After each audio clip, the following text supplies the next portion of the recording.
অনেক অনেক ধন্যবাদ বন্ধু, আমাকে সাহায্য করার জন্য। আমি কখন তোমাকে সাহায্য করেছি? আমি তো শুধু প্রজাপতিটাকে ধরে ওর সাথে খেলতে চেয়েছি। তুমি তোমার নিজের অজান্তেই আমাকে সাহায্য করেছো বন্ধু। আমাকে একটি দুষ্টু ডাইনি প্রজাপতি বানিয়ে দিয়েছিল।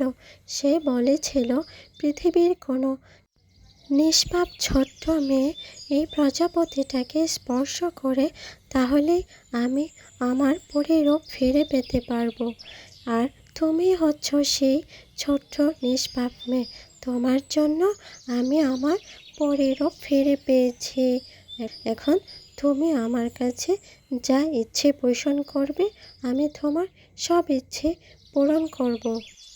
আমার না পরিস্থানে যাওয়ার অনেক ইচ্ছে।